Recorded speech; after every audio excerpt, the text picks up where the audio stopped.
How's it going, ladies and gentlemen? My name is CoreCat13, that girl with the deep voice. How y'all doing today?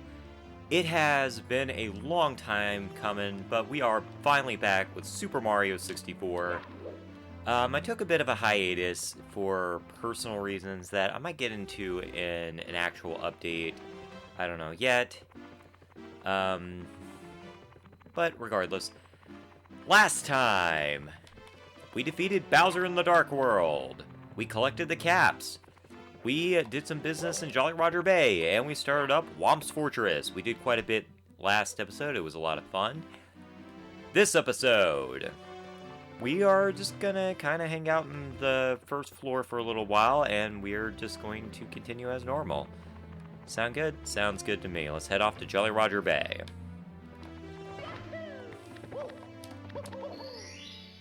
Oh man, I miss this.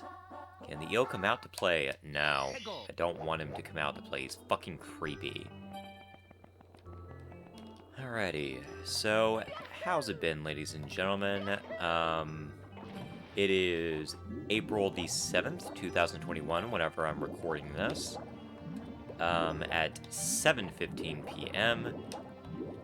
Quite a long gap in between episodes. I've actually played quite a few games in between times, like, oh my god. There's this game called Everhood that is, like, the most what the fuck thing I have ever played. Anyone that's played that game knows exactly what I'm talking about. The game follows a Geno-like doll as they are hunting down their arm so that they can, I don't know, do something. I'm not too far into the game. But that doesn't matter because, like, within the first little bit of the game, you get killed by an incinerator, and you're launched into this weird-ass, trippy-ass battle with a, Mayan skeleton. I'm not sure what it is. An unknown pink entity that looks like an Anodite from Ben 10. And then the following battle, you're dealing with psychedelic gnomes and weird abstract figures, and I don't even know what the fuck happened. I managed to beat it somehow, but like, after the experience was done, I had to put down my controller, and I was in a perpetual state of shock. Like, I had no idea what the fuck I had just seen. It was just, what the hell. Anyway, so, yeah, that was my gaming experience recently. If you have your own weird stories, listen in the comments below. I'm certainly interested in Everhood. It's a very fascinating little game. It's about $10 on the Switch eShop. I think it's the same price on Steam. So if you're at all curious, you're not wasting a whole lot of money. I mean, you're spending about the same amount you'd be paying for Undertale, so there you go. Honestly, speaking of that, it really does feel like a weird spiritual successor to Undertale, and just how weird the mechanics are. The battle system is very non-traditional. What you do is you basically play a game of reverse Guitar Hero. Each enemy has, like, their own specific song that's, like, specific to their personality, and, basically, you just dodge the attacks and just pray that you survive. It's really like the ultimate in bullet hell what the fuckery. But that leads to a lot of unique personalities and stuff like that. The characters themselves are so far pretty interesting. Like I said, I'm not super far in. Like, I'm at the point where you're at the doors or whatever, and I'm playing very poorly. I really should be paying attention to the game, but I want to talk about this weird-ass experience. So I'm at the part where, like, I'm at the portals to the other worlds, and I don't even know where I'm gonna start. Like, fuck. I hear there's, like, this race car world. I hear that there's this really... I don't know. Like, I'm so overwhelmed right now just trying to explain it to you. It is literally one of those experiences that you literally have to play the game to find out. So, I'm done talking about it. Like, Everhood...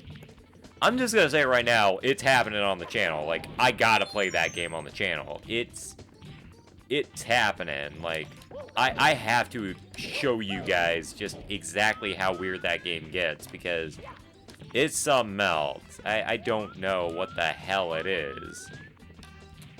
Although, at the very least, we finally get to know where Gino has been all this time. He's been in the Everhood. I both more satisfied with that explanation, and also just sad that Gino will never be in a game again.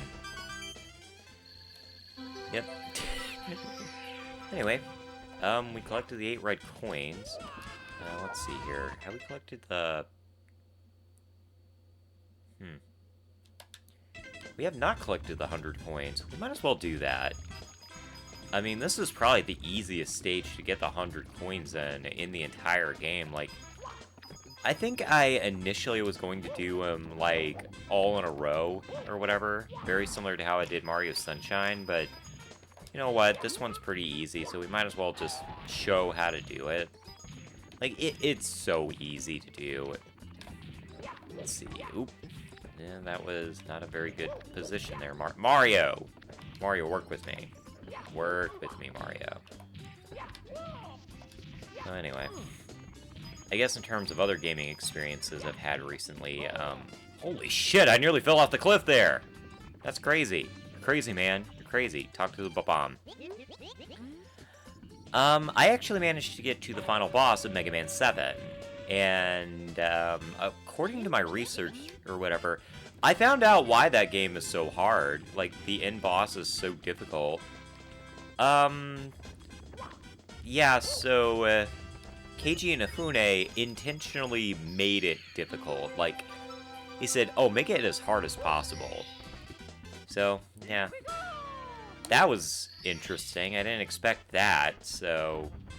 yeah, fun. Not really. Fuck you, Keiji Inafune, for that. Just fuck you. That game should not have been hard for the sake of it. It's already difficult enough on its own. And Wily just... God, fuck those Wily stages. They are by far some of the hardest missions in the game, and they suck. Like, I legitimately hate those levels. Like, I play the Robot Master stages a lot. I love the Robot Master stages. I think they're really interesting, well designed for the most part. Like, I could deal without, like, some of the bullshit in Turbo Man stage, but for the most part, it's pretty solid. I like it, but what I'm not a fan of is the Wily stages, because there is so much bullshit in those Wily stages. Like, it borders on Mega Man 1 territory and just how absurd it is. Honestly, I'm like one of those few people that actually will defend Mega Man 1. Like, it really isn't that bad. It just takes a lot of memorization, but it's still difficult. Mega Man 7 borders on that in terms of how stupid some of those challenges can be, like dealing with, like, the flashlights or whatever. And I forgot where I was going for a second. Get up there, Mario, get up. Oh, man. Why did you not get up there, Mario? Why? I don't understand. Anyway, can you tell I'm on coffee right now? Anyway. The caffeine runs through my veins. I can't help it. I can't help it. It makes me mad. It makes me mad with power. Like this power star here. And 13 coins. Hell yeah. That's a good number to end on. It's perfect. Let's see. Whee! Might as well conclude Whomp's Fortress while we're at it. Let's see here. Oh yeah, I was talking about Mega Man 7. Sorry. I've been losing my train of thought a lot lately. And I apologize for that, but, what can you do? I guess in recent events, like in some of the stuff I've been watching lately. One of the main creators that I follow online, behind a Ben 10 Danny Phantom crossover comic, just released a massive poster with 198 transformations. Like, you guys gotta see it. It's freaking insane. Like, that is dedication to your craft, good sir. Like, I'm impressed. I have a hard time just trying to draw, like, 50 aliens, and he drew, like, over 100. Like, he's, like, nearly 200 in the whole. In fact, he's drawn more. A lot of them not in canon, but still. It's freaking nuts. Mad respect, my dude. Just mad respect. Like, Rob Ordilla, just, holy crap, man. You are a legend in the Ben 10 community. And just, you have my respect. Anyway, moving on. We're heading off into an area I like to call Cruel Mountain. This is another level where you can get the 100 coin challenge knocked out at the same time. In fact, I think I'll do that. This is like, in terms of 100 coin challenges, this one's not too bad, but the reason I call it Cruel Mountain is because whenever I was a little girl, I had so many issues with this stage, particularly right here. This fucking slide. This slide is a pain in the ass. It is so easy to fall off and die on the slide that, yeah, I mean, there are ways to kind of cheat, like, anyway, I'll show you how to do it.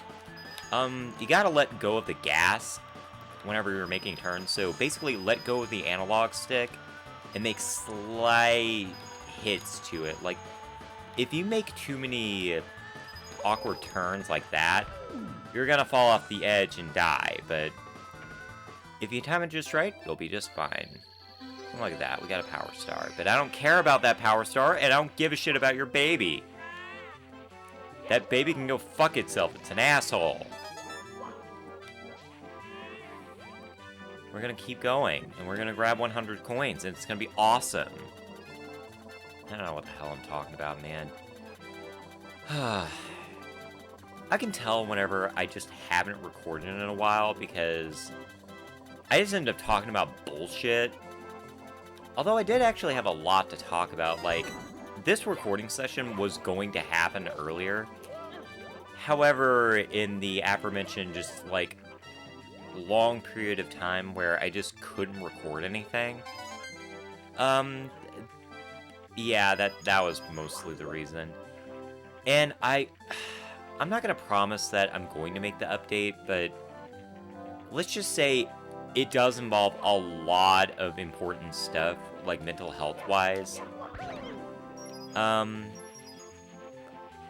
will say this, I am on the mental health journey right now. I will be seeing a regular therapist, hopefully starting in May. And I do have my preliminary diagnosis, so I at least have my foot in the door, and there is hope. So, there is light at the end of the tunnel for me, and that's good. It's good. Now, beyond that, I really don't feel comfortable talking about a lot of it, because I just feel like a lot of people will probably not understand some of the diagnoses, because they're kind of serious, but I don't know, if I ever feel up to talking about it, I may make a video on According to Pluto. Which, by the way, I have actually completely, like, I have finally created a banner for that channel.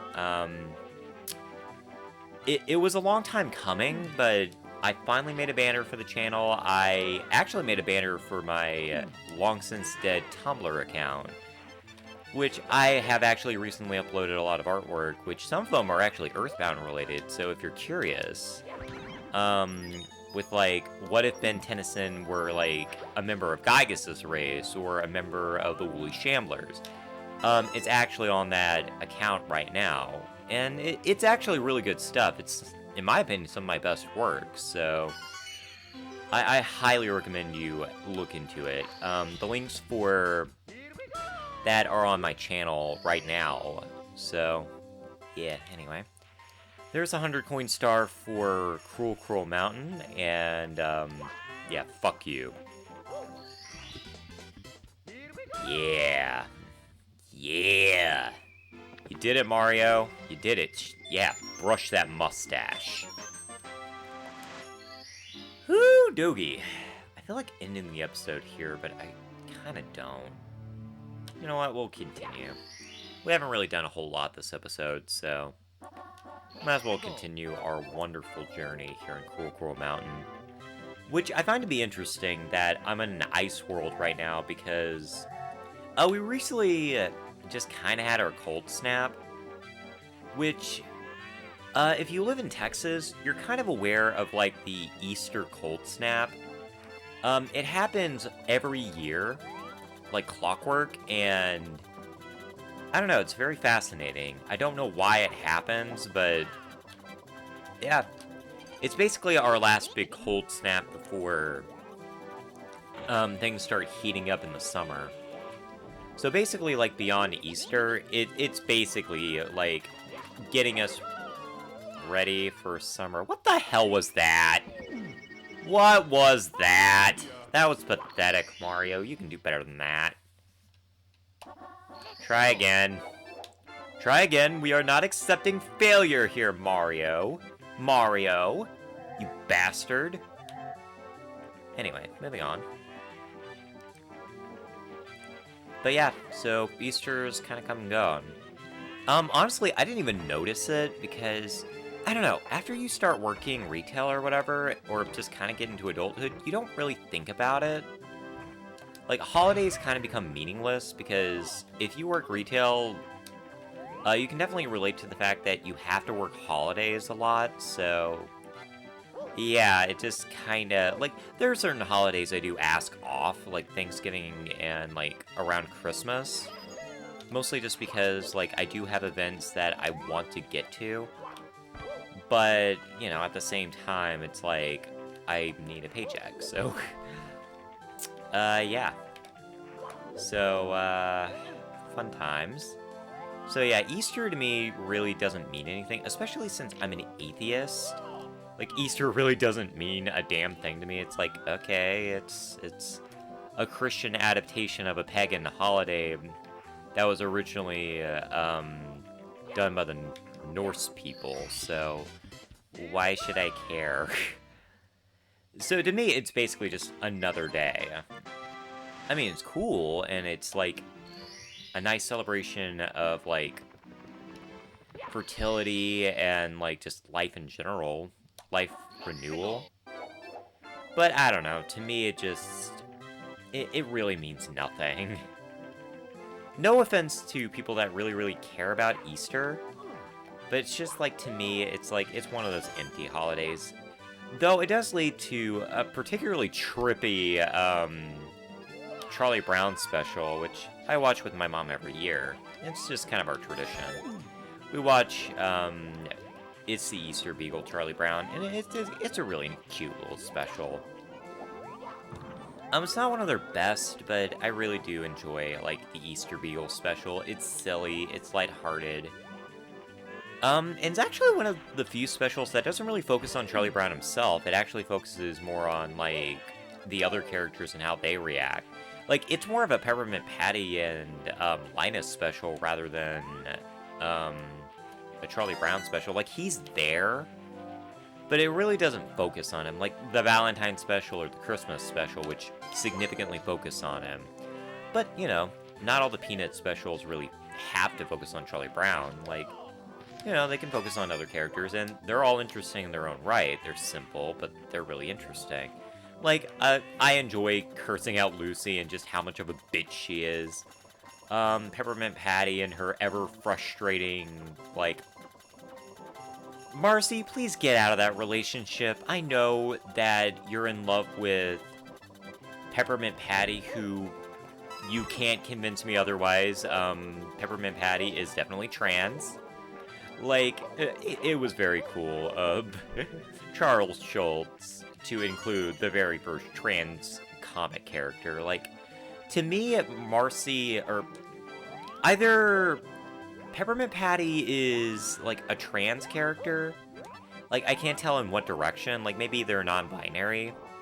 Or she's just a very butch lesbian, like, or she's bisexual, I don't know. Like, she's shown some interest in Charlie Brown, but I really think it's more just, like, disguising the fact that she's in love with Marcy. Like, it's very clear she is in a committed relationship with Marcy, and she just wants Charlie Brown to join in the polyamorous fun. I don't know. That's always been my headcanon. It's just like,